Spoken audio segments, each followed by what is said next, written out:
We got 3 years ago before we go into it.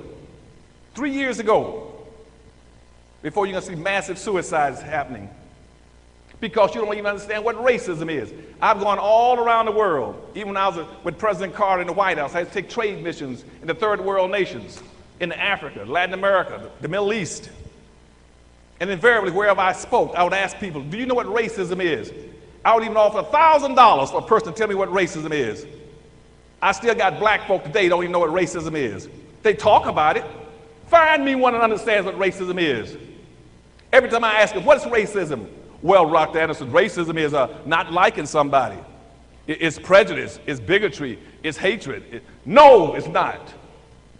Racism is a competitive relationship between groups of people that are competing for the ownership and control of wealth and resources and power.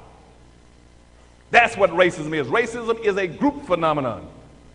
Racism is a team sport. You cannot be participating in racism if you don't play as a team. You can't correct it. You're not even in the game.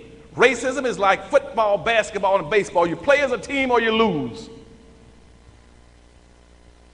And I got all these so-called educated blacks in America on TV, heading up civil rights organizations, getting elected to public office. Don't even understand what racism is. That's why they don't do anything. They go there and tell you, well, I'm in a public office now, I'm a mayor or governor. My thing is to make sure everybody get along. That's not affecting racism. Nobody asked you to get elected to office and make people get along. Now, racism never existed on the earth until the 1400s. Never had it.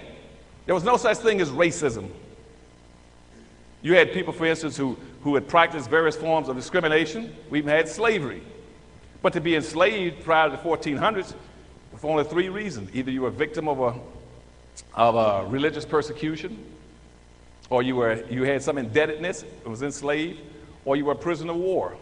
Those are the only 3 reasons you could be enslaved until the 1400s. About 1442, when Magellan, he went around, Henry the Navigator rather, went around the coast of Africa and picked up about 16 blacks and brought them back in 1442 and gave them to the Pope as gifts.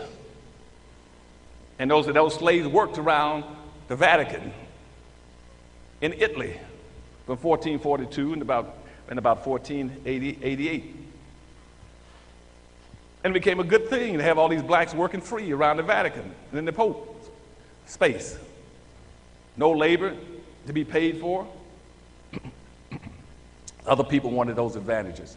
So Pope Pius put out a public edict. Pope Innocent put out a public edict saying, look, if you want some slaves, go get some, but get black folk. He put out a public edict saying, if you're going to enslave anybody, enslave black people. And once that hit, all of a sudden everybody got interested in getting slaves. And that started the whole movement in 1488 and 1489.